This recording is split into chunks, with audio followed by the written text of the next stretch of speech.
Monday. I'm here with my good Midterm friend Mondays. Monday. I'm here with my good friend Dylan, and we're Dunn's busy today. He's working out. He decided not to show up today because he's got to get those guns moving along.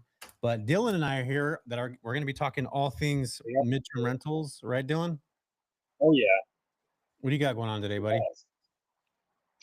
Took my brother out of an outing, so it's pretty cool. Get him out of hospital setting first time in 2.5 months, almost three.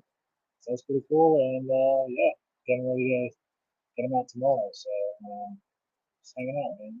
I love it, dude. Dylan is over in Los Angeles, the city of angels, for the next probably what next week, right, Dylan? You're going to be taking off here pretty soon. Yeah, yeah. Actually, a week on the dot.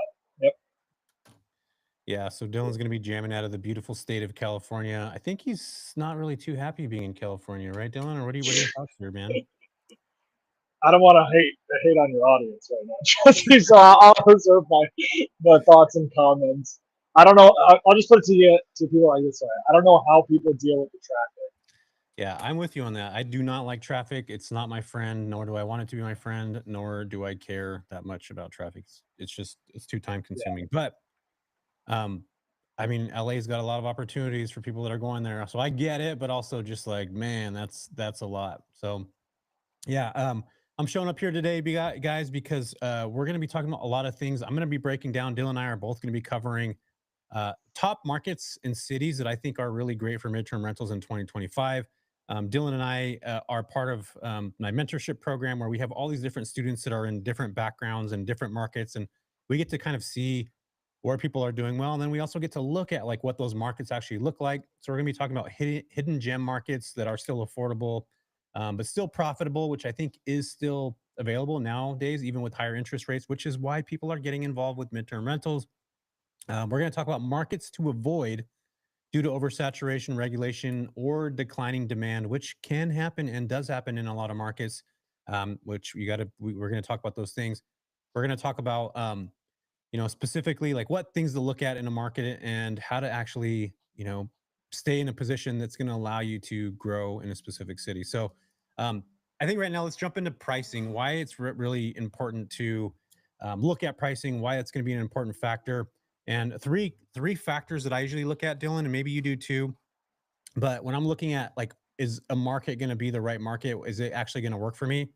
I'm looking at tenant demand. I'm looking at, is there business travelers? Is there healthcare workers? Is there digital nomads going into these markets? And that's one of the kind of the first indicators that I'm looking for in a market. And keep in mind, you guys, like we're talking business travelers, healthcare workers, and digital nomads. There's like 45 different types of avatars. Dang it, Clients, client clients that you can go after in blue that. people. There's definitely a lot of clients to go after in these markets, and these are just I'm just kind of bringing it down to a couple of these, but that's what I'm looking at: business travelers, healthcare workers, digital nomads. That can be Austin, Texas, and it can also be Stockton, California. And I know what you're probably thinking: Stockton, California. Are you serious? Yes, there's opportunity in these little markets that you have to be able to see the opportunity in before you go and invest. So, um, low vacancy and high rentability markets, I think those are really good markets where people are actually they need 30-day stays. A lot of times you're looking at urban markets, California, obviously San Francisco, Los Angeles, some of the bigger markets. But as I mentioned before, I'm in some smaller cities, and we do very well because of business travelers, healthcare workers, digital nomads. The markets are growing, and those are three kind of indicators that I look at. But I think that regulatory stability is going to be really important too. There's cities that are cracking down, not necessarily on furnished rentals, but they're cracking down on short term rentals. And when you have Yeah. that happen, Dylan, you're going to see a big influx of MTR operators that are doing things the traditional way. Do you want to talk about that real Yep. quick, Dylan? Yeah. Honestly, we talk about this a lot. About like having the flexibility to do 30-day stays or sorry, less than 30-day stays. So avoid or like cities that don't have regulations in place or they have some type of regulations. You know, I think it can be a good thing and it can be a bad thing. I Like agree. having those regulations in place where you're forced to do 30 days is like if you're already doing it, you have a leg up. You have the relationships, you have all these other things going on that are going to allow you to continue to have that higher demand. Now, if you have cities that aren't regulated like myself and Jesse, I think that's also a good thing because not a lot of people that are doing short-term rentals for the most part will necessarily cancel a 30-day or cancel stays for a 30-day booking or something or longer booking. So now you don't have as many properties available, and now you also could be the go-to person in that kind of specific. So it kind of just always depends on that. And like I know Jesse tries to avoid cities with regulation. I also try to avoid it if I can. But it's not necessarily always a bad thing. Like you kind of just need to know what your skill set is. What about? Yeah, what do you think, Jesse? Yeah, I'm with you on that, man. I actually like regulated cities, especially with the short-term space, because it does give you the ability to always piggyback on a market. I Mhm. like doing the hybrid model. You guys heard me talk about this many times, where I love being able to operate a midterm rental, then pivoting into a short-term rental between gaps. There's certain properties that I have that I will short-term rent during peak season because we're going to make more money, even with turnover costs and all the other things. Where the midterm rental, we might be making 15 to 25% what we'd be making less than we'd be making if it was a short-term rental. So keep that in mind as you guys are starting to move along with these certain markets and things of that nature. And again, today's discussion and topic is just my opinion of these markets that I feel are really really great. So make sure you always do your due diligence, your check into things and make sure that you guys find stuff that you is going to work for you. But I'm going to dive into this. So my top 5 markets right now that I feel are really, really positive, and this is based on certain cities that have demand and what I think is going to be continue. It's going to continue to grow for this year, and people that I know in these markets. Weren't you just in Dallas, Texas I for was. Con? Yeah. Yeah, got the shirt on. Yeah, look at that. He's got the GovCon. Our buddy Noble Crawford had an event over in Dallas, Texas, and Dylan went over and hung out with the Noble and a bunch of other people that were looking to build in the government contract side. But that's my number one is actually Dallas, Texas. Healthcare industry, it's always been booming there. I've seen a ton of client corporate relocations that people are going to those markets. It's growing. It's been a massive growing tech scene over the last 5 years. In fact, a lot of companies are moving out of California and they're going into those specific markets. And as I mentioned before, that's what I'm actually looking for. I'm looking for these markets that have industries that have already solidified there. And Dallas has always been a healthcare kind of hub for many years. So you have Yeah, that to piggyback on. We talked about corporate relocation. So like Dylan, we're talking right now about a corporate entity. It's just they're moving all their employees from California to wherever else. So that's another market where these folks are heading to. Insurance claims. I've seen a ton of insurance claims. In fact, if you guys are watching this on the Facebook group right now, there's insurance claims that come up in Dallas, Texas all the time. I know we have them in all our the time. private community all the time. And I just see that happening on a regular basis. So for me, I think the price to rent ratio is pretty good, which means that there's high cash flow potential with a strong rental demand. So I like that because if I'm going to arbitrage or pick up another unit, which a lot of people do arbitrage in Dallas, I think it's one of those markets that you can get a pretty good deal in. That I've watched people get deals in where they get like 1 or 2 months for free, or they put them on the back end where there's a lot of kind of corporate style apartment units that are not rented out, and that's where you have the ability to go in as an arbitrage specialist or an arbitrage particular type investor where you can pick up these units and get discounts on them as long as you're doing what we talk about, which is going after companies and entities and trying to actually create that uh, business source. I think it's a great market. What's your thoughts on Dallas? I mean, Yeah, just I mean, that was my first time being there, so I think the overarching theme of these cities is when we were looking at them is that you're following migration trends, and like I would say none of these are a secret. Like you've probably heard so many different things in the news about companies moving to these different areas and like the increase in demand there, and that's kind of like you know sorry whoop. about that. I'm outside, so somebody just did a skid.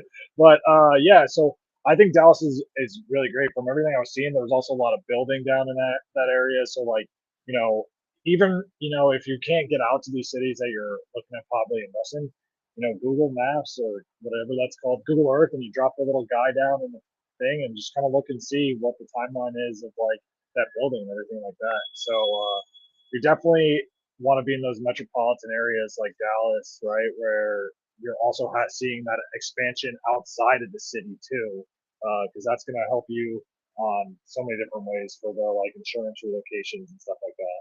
Yeah, and some of my favorite markets to invest in are actually an hour or so outside of the big markets. Like Dallas I'd be looking up to an hour away into a smaller suburb of Dallas. This still has growth. It still has potential where people are maybe driving back and forth to Dallas.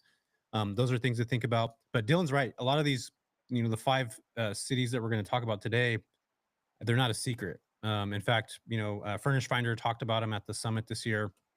Some of them, not all of them, but talked about some of them, and they all have this overarching theme, which is exactly what Dylan was talking about. My second one today, Dylan, you want to talk about this one? Yeah, I mean Phoenix. I don't know necessarily of these companies that are coming in, but you can see the demand. Like, and this is why I think it's important to tap into groups like, even if it's the free one for Jesse's, right? Is like you'll see people posting about like, oh, I have this lead, I need help filling this lead, or whatever it is. So like, what does that say to you? That says there's demand in that area, right? So we were doing some research and we saw that tech is growing there, healthcare is growing in there.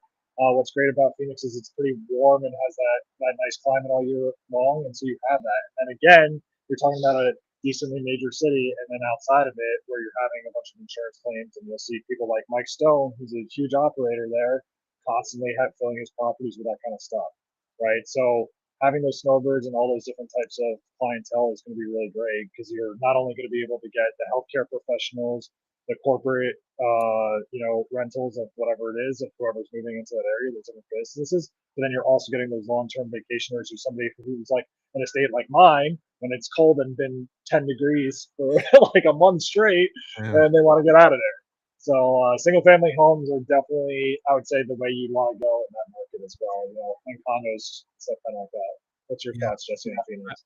Yeah, I see a lot of strong demand with Phoenix. I think Phoenix has been one of those spots that if you look at the short-term rental, like AirDNA, they've talked about Phoenix being slammed by influx of too many people coming through. You remember the Super Bowl last year? How like all these Yeah, people put up their prices like this massive price high. They thought they were gonna get these bookings and nobody booked the short-term rentals. They didn't do that yeah, at all. So I think these yeah, markets kind of shift and change a little bit. But what I've liked about Phoenix, Arizona is that every single person that I know that's gone there, it's part of our program that's kind of been more thoughtful and more about more intentional about who they're going after. They're buying single family homes or they're arbitraging them or they're co-hosting and they're landing insurance relocation claims because there's a lot of them that go on there. And just like you mentioned before, there's corporate folks that are moving there and snowbirds. Like people don't talk about that very often, but people go live in these markets when it's cold as hell, like over where you're at, and then all of a yeah, sudden we're staying there for 3 months to get out of that winter. They don't want to deal with that. So again, if you're able to get the right property at the right price point, there's a huge opportunity there. And again, I think the property types that work the best in that market are single family homes or condos that allow 30 days or less that are near hospitals. That's a definitely a win. Another yeah. place. Yeah. I, Do you have any no, final? I was just thinking about it. The thing that Serge said to us in the community at one point, he's like, and it made me think about it is like the World Cup's coming up, the Olympics are coming up in the U.S. So like, thinking long term on that too is like you can identify that these cities that are going to be having some of these events that might be coming in, and then like for instance, the World Cup and the Olympics, like they're doing a lot of building in these different cities that are happening too. So like, you know, just a little thought out there that when we were talking about that demand in the Super Bowl, I thought about. Yeah, and I think that's where most people don't think ahead like that. They're not really like, "Okay, cool, this is coming to this market. What's my opportunity here?" And, you gotta be proactive about a lot of the stuff that we're doing in this space. It takes months to build. It's this the type of business that it takes months to really start to pick up and understand, especially if you're doing outbound calls. And yes, you might get lucky, listing on Airbnb, which I urge everybody to do. Don't stay away from Airbnb, but you also want to make sure that you're, being proactive on the outside.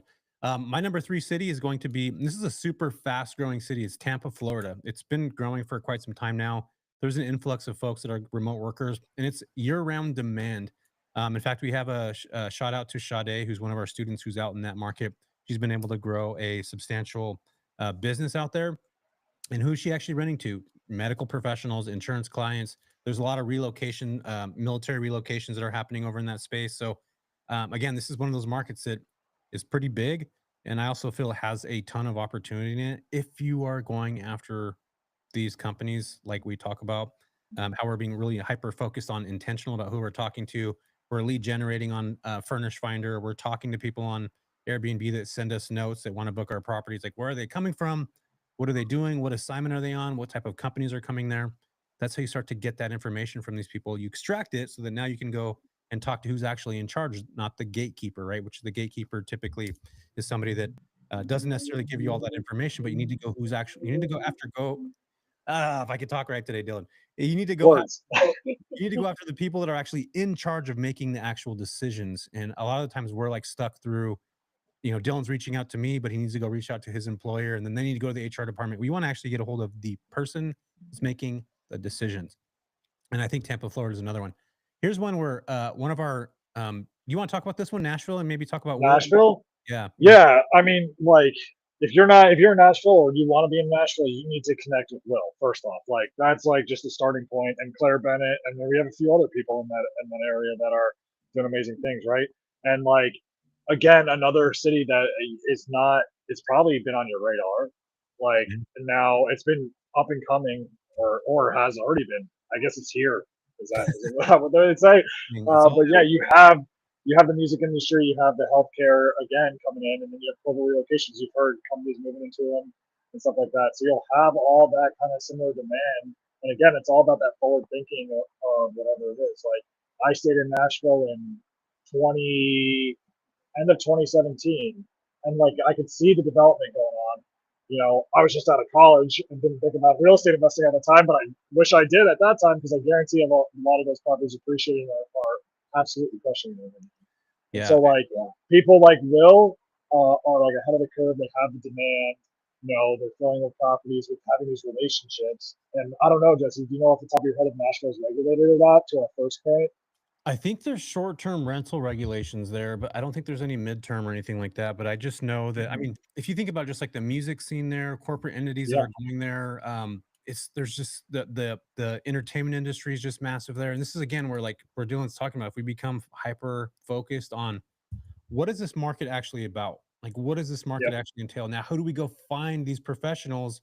Maybe let's think C-suite executives. If you got a really nice place and you got other people that are connected to have nice properties, say I connect with like, a record label or whoever it is. I'm just giving you guys an example. It could be an indie label, whatever, whatnot. They have people that are coming through that are going to be there for a month or two.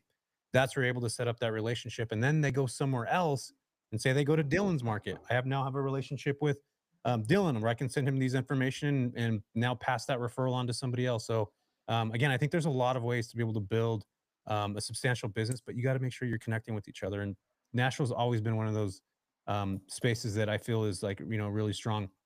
Condos, I think, are really well there. If you're able to get an apartment unit, that's probably really good in that market. Single family homes, I think, are great for relocation, temporary housing. You've always seen that. And then also think about like touring professionals. There's bands. There's literally bands that go and record in these places. Like they'll actually go there and stay for yeah, a month or yep. 2 months at a time. That's the hub of it's the what is it? What is Nashville's theme? It's like the music capital of the world, right? Music City, I think Music is what they City. call them. Yeah, Exactly. So again, like what does these cities actually have? What are they about? That's where you get to go find. And there's also a big food scene there. There's a lot of these companies that are opening up. A lot of workforce that's going there. There's a lot of people that need to get these restaurants together that are on the back end creating them. They're not from those same markets. They usually come from out of the area. So again, there's a lot of different people there. yeah. It reminds me a lot of Atlanta right now, Jesse. I know we Yeah. didn't be included on this list, but like I can't tell you how many people I've talked to that have said like the movie industry in Atlanta, like, and those have gone synonymously together, right? So like that kind of stuff is like now you know that industry's there. Now how do we connect with those people? Like, right? So like, and then once you connect with them, how do we provide them better value, more properties, whatever they kind of need? So Yeah. yeah, it's just like another city like that where you need to know what's the trend that happening and who's coming there. Yeah, my last city that I think is really freaking awesome is Indianapolis. I feel like this has been a market that a lot of investors have been going to for years. Dylan, like if you, I remember when I first got Yeah, into investing in 2015. Like that was one of the first markets that I looked at because that's what Bigger Pockets said. It was like, look at Indianapolis, look at Cincinnati, look at all these. You could buy a house there for like 100 grand at the time, and do all these things. Which still today, it's one of the most affordable markets. There's a massive healthcare industry there, and I feel like if you're able to buy the right property at the right price point, you have a massive opportunity to continue to grow. Maybe you're burring a property. Maybe you're gonna refurbish a place and do some work to it, hold on to it, or sell it. I don't know. There's a bunch of different things you could do, but we're talking about midterm rentals right now.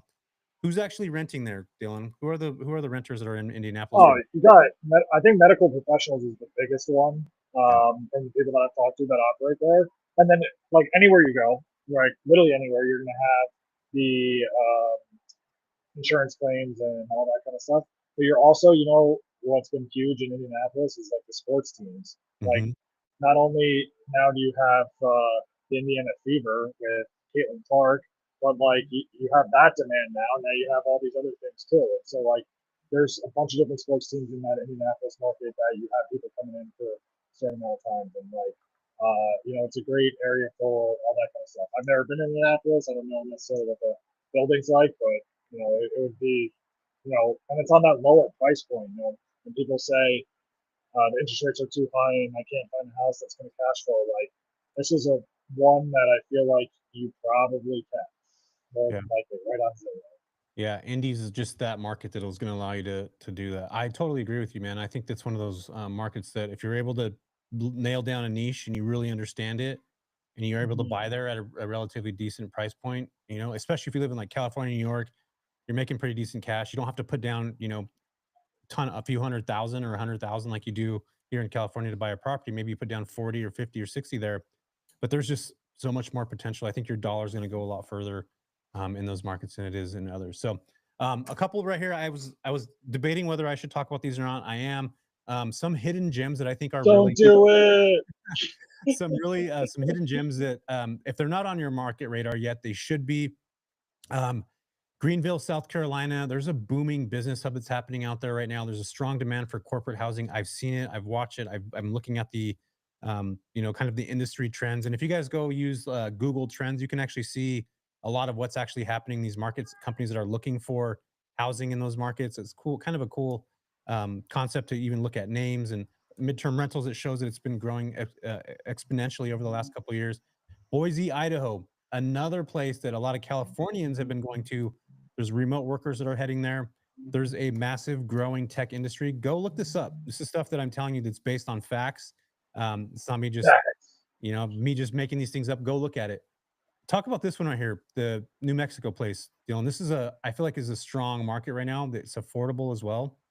Yeah, I mean Albuquerque, like I've only heard good things. Like again, like it's probably also you can probably get in the vacation market. I don't know if they're regulated or not. I don't necessarily track all the regulations in the cities, but like you have almost like the Midwest, price point where you can buy these kind of properties, and you're going to still have that travel nursing demand because of the healthcare industry there. And then again, right, like we talked about the corporate relocations, are there companies moving there? Like, what are these trends that you're hearing in the news or whatever else you're doing?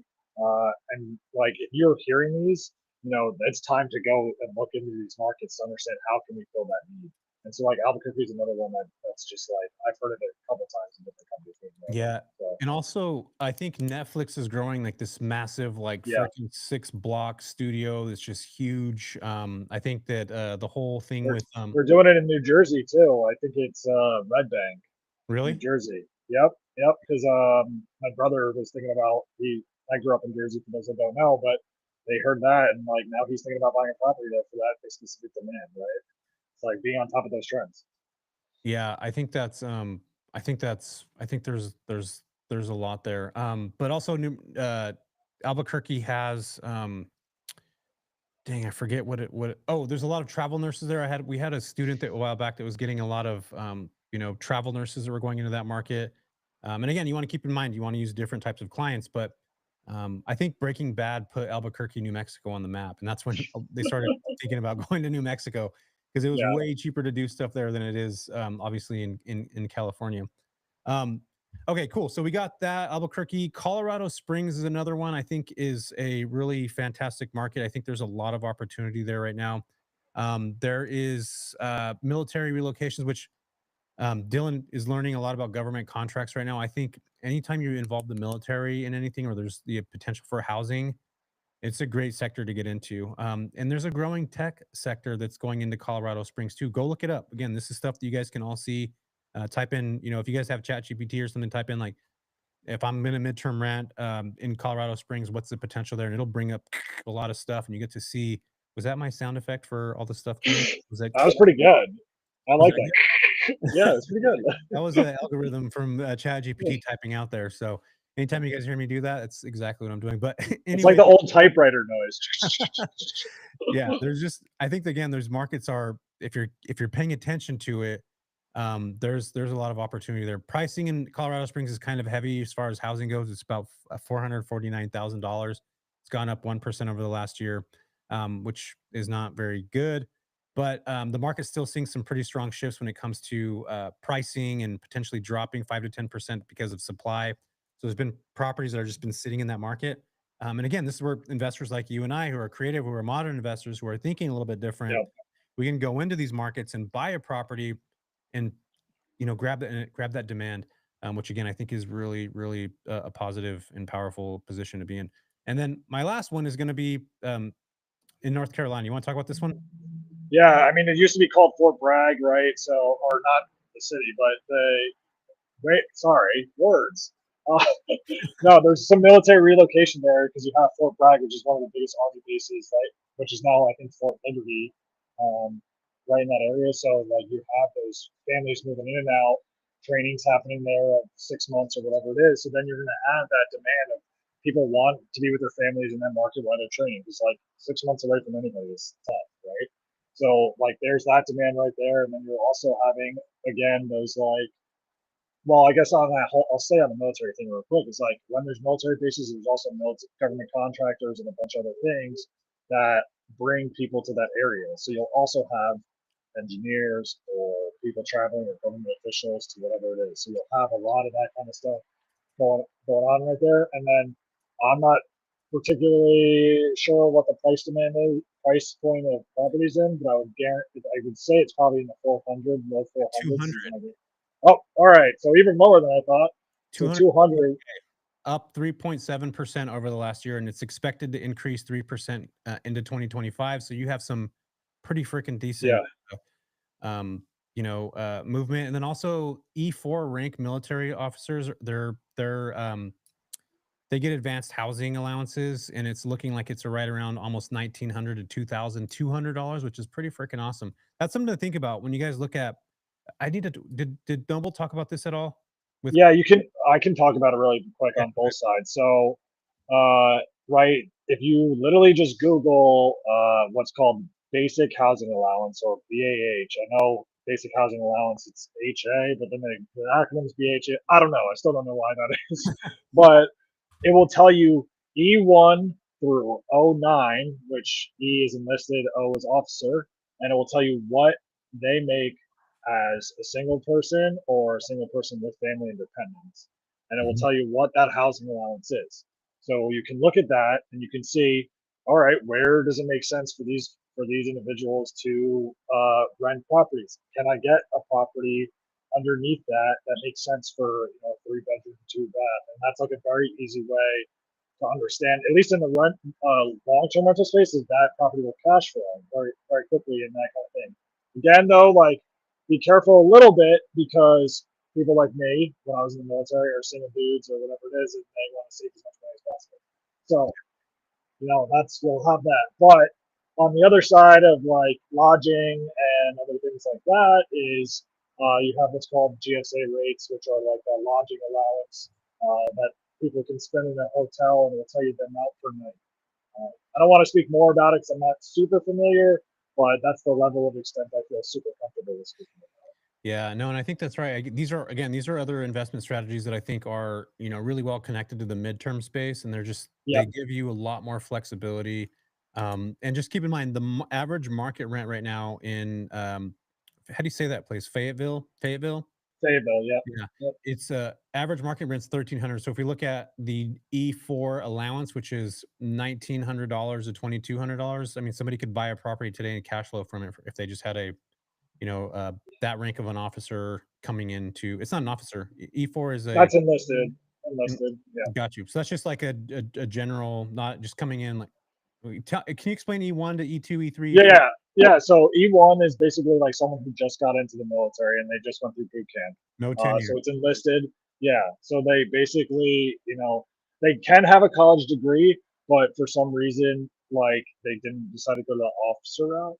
and they are more specialized into a specific thing. So that's enlisted. So you know it's you pretty much will start out E1 through E2, or sometimes E3. There's a bunch of different things. I don't want to. I'm not a recruiter. If you want to talk to a recruiter, I'm not a recruiter.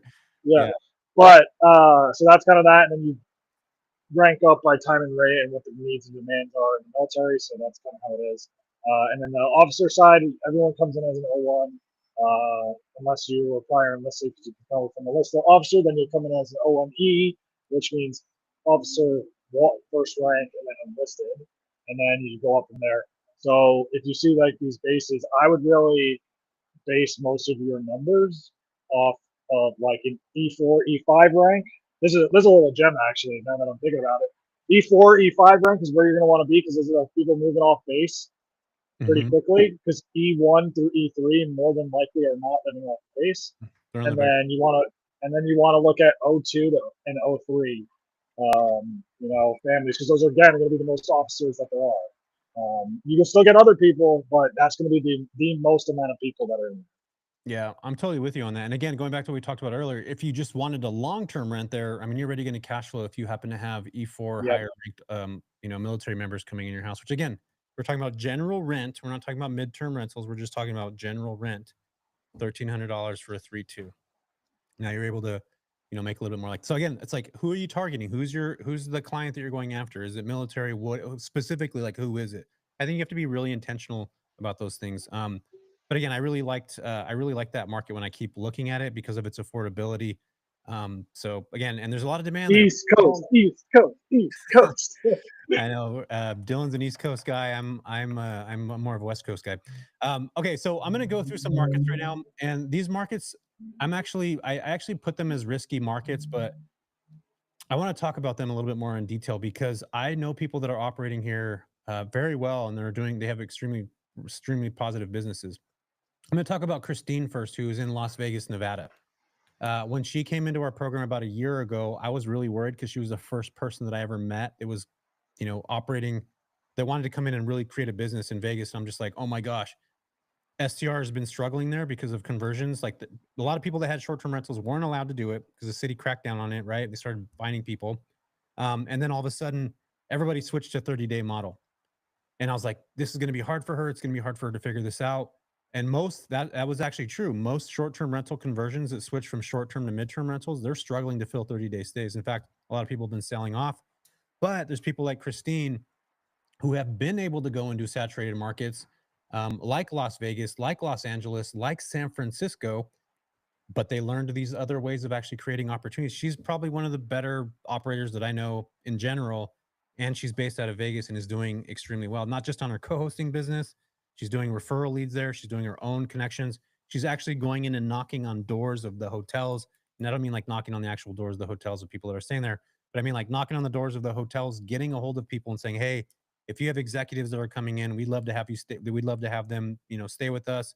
You'd never think that a hotel would want to have people stay in a property, but she's actually been connecting with people that are actually doing that, which I think is pretty cool. Staff needs somewhere to stay, right? They're not always staying in hotels.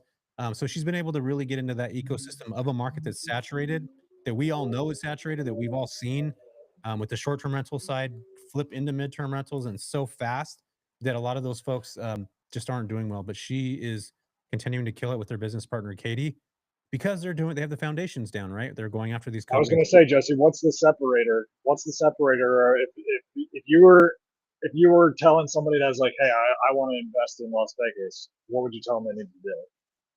If they were like, I'm only going to invest in Las Vegas, They were like, my market is Las Vegas. I have 10 single family homes and I want to cash flow more and rotate all my properties into midterm rentals. yeah, I would say connect with Christine first. And then I would Yeah, say, yeah, that's a good first step. yeah, I'd be like, connect with Christine. And then I would say, secondary is like, go start knocking on doors. How many businesses are there put together? In fact, there's hotels that are being built from the ground up. Where do those people need to stay? Like, where are they actually staying? Where's the construction workers at? There's infrastructure in Vegas that's happening. If you guys go there, you're going to see what I'm talking about. I was just there not that long ago, and there's just all this construction that's happening.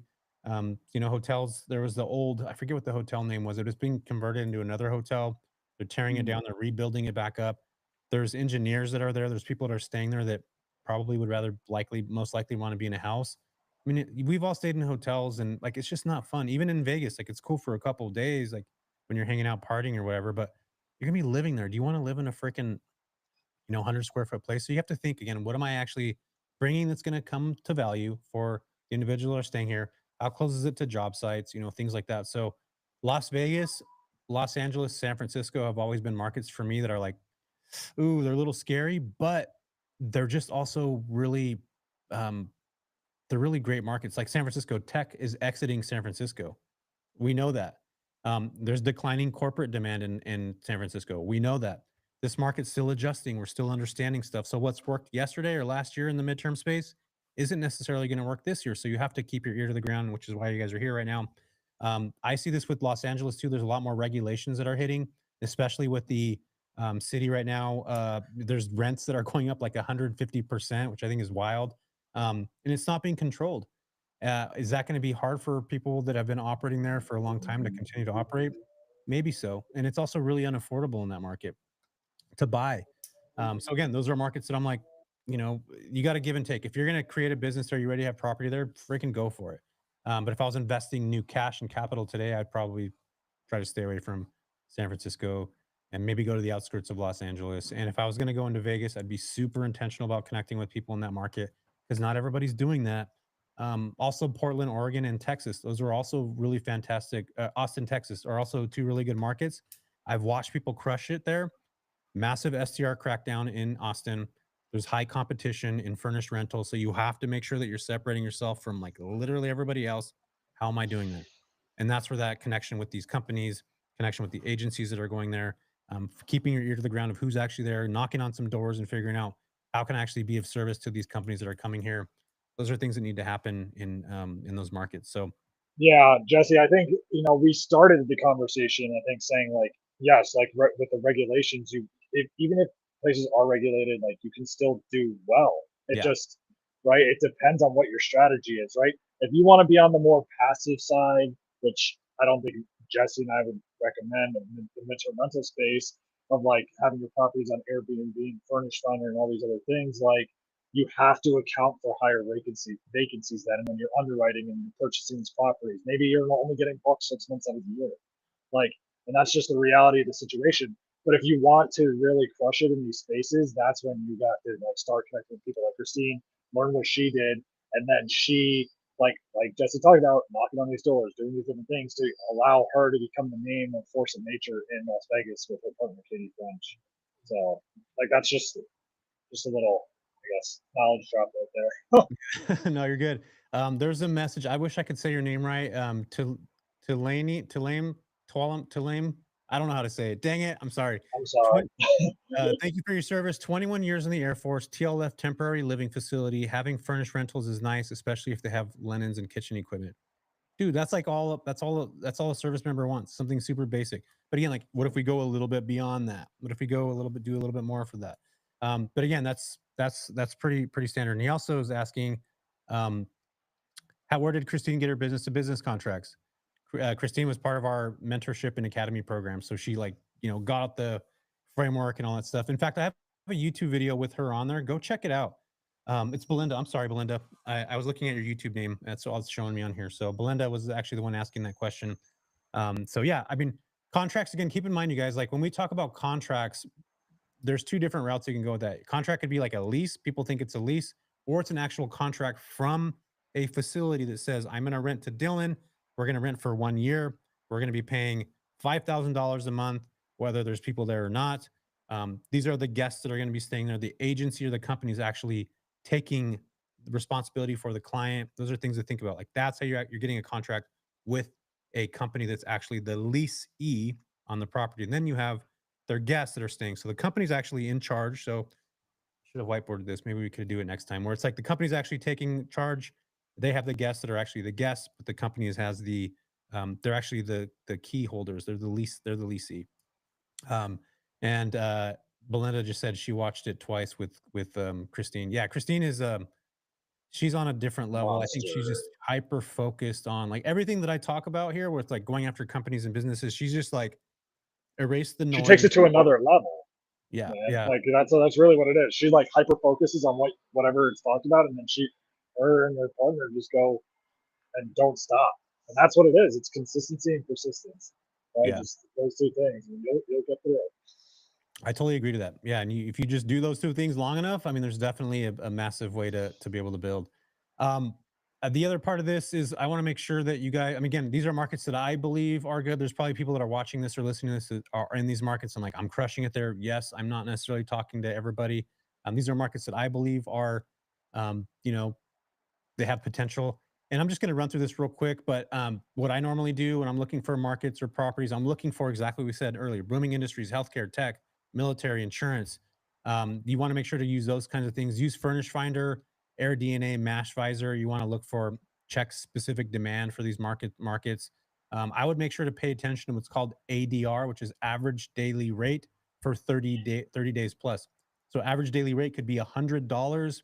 You match that out for the entire 30 days a month, that's $3,000, right? So you're wanting to look for what the average daily rate is for 30 plus stay demand. Um, Dylan, anything else on this subject here that you want to talk about? No, I think the one thing I'd like to highlight that we wrote in our notes is checking the like local chamber of commerce and the city economic reports. You'd be surprised how in tune these cities are with like the demand that they're going to see and whatever it is, because those cities know what businesses are coming in and they know what the demand is because they have to approve all the zoning regulations, all these different things, and then they'll say like we've done surveys, like literally one of my towns has done a survey saying there's going to be an increase in population of 10,000 people in the next 5 years, Yep. right? Yep. So like that's another thing right there. Like building, like that's all I have to say. Building, they need to build more houses, and they're going to need more housing in general, and that just is going to increase the demand for those type of rentals. So those are definitely the things I'd highlight. But everything else you said is gold, dude. Yeah. Another thing would be like if you're looking for, how to analyze the market, you're wanting to, look at hospitals. We talked about that again. Those are just different types of clients to go after. Travel nurses, go to indeed.com, type in the city you're looking at, ask that question. We also live in an age that's rapidly going to evolve over the next several years with AI. I haven't went into this very much, but I mean, you guys, I can download ChatGPT or Perplexity or whatever platforms out there right now, and I can literally say, "Hey, I am looking at investing in these markets." Everything Dylan just said right now. What's the job growth looking like? What's the demand of these markets? There's no reason why you shouldn't be out there understanding your markets at a deeper level because there's literally software that's out there, AI that can help you do research. Search. Obviously, we need to go in and we need to go in and like go on Airbnb and look at pricing and maybe look at Furnish Finder, use Mashvisor tools, but you can actually see what job growth is going to look like. You can see where demand's at. You can see where people are leaving. You can see all these things because you can ask it and it'll literally tell you. It'll give you documents. It'll show you news articles. It'll show you all these things. And there's different models. Chat GPT is really well rounded. It can kind of do a lot of things, but I've been really diving into Perplexity lately. I don't know if you've used that yet, Dylan. I really like it because I it have gives not. it's more of like a it's more of like a if you had it's more of like a data finder, and that's why I like this. It'll really go in and like find data. It'll pull information for you. Where ChatGPT is more general. It does kind of a little bit of everything, but this is more organized. It'll organize a lot of things for you. It puts things in order. And again, I urge you guys now to really get involved with any type of AI. Just start using it on a regular basis. In fact, I would get rid of Google and just use ChatGPT. Start getting used to those kinds of things because it will teach you a lot of stuff, and you'll not only get to learn a lot of things, but you also it's just so many there's just so much that can be done in the future with these things. I think the quicker I you wouldn't learn. go as far as saying get rid of Google, but you should definitely be using it because I've had things they tell me the wrong thing, and I've had then to too. so just be careful. But 90% of the time, it's pretty accurate. Yeah, So I agree, and that's again where I like Perplexity is different than ChatGPT. It's more of a organizer. It yeah, searches the web a lot more. It's different, and I'm urging you guys to go do that because again, I think there's going to be a lot of shifts and things happening with AI in the future, and we need to know this. Like we need to understand these at a deeper level. Um, I just think there's a lot of potential for us to continue to do that. Okay, so where was I at? Let me check my notes here. Understanding your local laws and regulations. We talked about that. You got to make sure that you know the city zoning departments if they're going to allow you to midterm rent. Avoid places that have strict short-term rental laws. I personally think so. But just like Dylan said, if a city's pro short-term rental, the likelihood of you having opportunity there is great because now I know I can go into a market short-term and midterm rent, do both, which I think is really, really important. And then also, this is kind of like a little pro tip here. Check your rent in those markets, long-term rental rates versus property pricing ratios.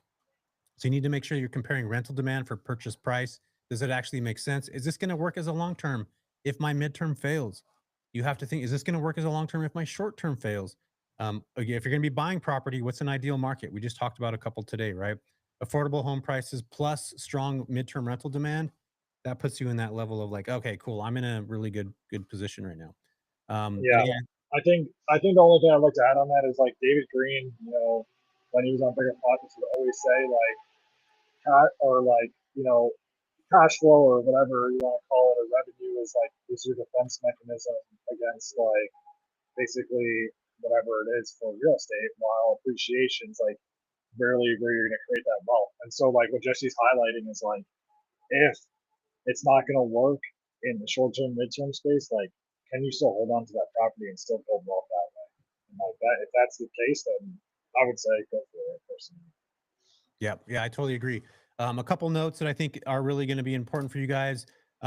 I'm holding the biggest midterm rental summit on the planet, and it's going to be on April 27th to the 29th in San Diego, which is one of my favorite cities in the US. We're going to be learning all things midterm rental. So the stuff we talked about today, we're gonna have 2 days of like that's full on intense learning, understanding. There's gonna be different speakers there. Dylan's gonna be there, probably getting up on stage, maybe getting a little worried about it. But you guys are going to hear from relocation specialists. You guys are going to hear from people that are actually in this business that are doing things. And I think it's so important to connect with each other at these events because the midterm rental space is all about connection. It's about who you know, who's not your competitor, but who's your ally, who you're able to share referrals with. And just being in these rooms alone allows you to meet somebody like Dylan just met somebody at GovCon over the weekend. He's potentially going to be doing deals with somebody. And it's cool when you get to go to these events and you actually get to meet people that you otherwise would have never met. You meet them, and then all of a sudden you hear about the things that they have going on. You do a deal together, you connect together, and it's just really cool to kind of watch these things come together. So if you guys haven't yet, make sure to grab your tickets. They are selling pretty fast, and I want to make sure that you guys can make it out to this event because again, we've this is the third year we've done it, and this year is just heavy hitting. We have Pace Morby coming out talking about creative finance. We have Dan Martell, who's going to be talking about how to, back out of your business and start to focus on things that are uniquely qualified to do that you are uniquely qualified to do. You get to hire people to do it. Amy Majori is going to be talking about raising private money or using private money, which is using other people's money as well, which I think is another really important aspect of any type of investing. We have Ziona McIntyre talking about out of state investing, what that looks like, what you need to be thinking about, how to analyze market, what to focus on, all those things that are going to be really, really crucial as you're continuing to build. And then we're going to have more speakers coming up. Noble Crawford, we just talked about him a minute ago. By far one of the best in government contracts. He's going to be there talking on stage for an hour about what to do, how to operate, how to find these markets, what to do, and who to talk to. And government contracts are hard. It's not an easy peasy kind of thing you got to do. There's just steps that you got to go through it. And I feel like it's the same with midterm rentals where you're learning all these different types of avatar. Dang it, all these different types of clients to go after, Clients. how to talk to these companies, what works, what doesn't work, not long emails. You want to have short, descriptive emails, conversations on the phone. What does selling look like to a company like, a small industry company? Um, that's what we get to do there. So I urge you guys to check out the Midterm Rental Summit. I'm going to leave a link here in the side chat bar here. But yeah, I want to make sure that I see you guys there because again, I just know for a fact you will 100% get value at this type of event. And again, I've watched people that have left there that have completely changed their lives after being at these events. And I hate public speaking. I hate doing all these things, but I don't do it for myself. I do it for you guys because I do believe that everybody out there has the ability to grow in this space if they damn well choose to do, just like Christine. And I urge you guys again, if this is something you want to do with your lives, if you want to build, get to that event. Trust me, you're going to walk away with just a different vision and different perspective, and you're going to get to hear from other people that are doing the damn thing. And I think that's important. Dylan, I anything think our else you think of? Oh, Yeah, go I ahead. was just gonna say, I think our prices are going up at the end of February, so definitely grab them here pretty soon. I think the early bird pricing ends. I want to February say the 29th, 28th. Yeah, it's a short 20th. month this month. Yeah, you're right. So So yeah, yeah, yeah, definitely grab them now if you're coming, and then I'm looking forward to seeing everybody out there and hopefully connecting and doing deals together. Yeah, and one last thing, if you guys haven't checked out the YouTube video where I made 4 fake accounts with Airbnb and booked a Oh, it was property, wild. It was wild. go watch that video, you guys. I created a fake account, 4 different fake accounts, and rented a property. So if you guys are listing your properties on Airbnb, you need to be very thoughtful about this. Go watch that video. It's on my YouTube channel. Check it out. I think you're gonna trip out after you watch it of like how easy it is for somebody to literally squat at your house, especially if you're in California or like one of these super tenant friendly states like where I'm at. It's dangerous out there. So be smart, think ahead, make sure to always get a lease. Use Turbo Tenant. They're probably one of my favorite. They are my favorite to put leases together. So make sure to check them out because everything's pretty kind of formed out on there and all that stuff. So check them out. But again, we appreciate you guys so much. We'll see you next Monday. So have a good rest of the week. You guys get Peace. out there, crush it, make those phone calls, connect with people. We'll see you guys next week. Bye, all. Thanks, Dylan. Yeah. Sweet, bro. And And we're done. we should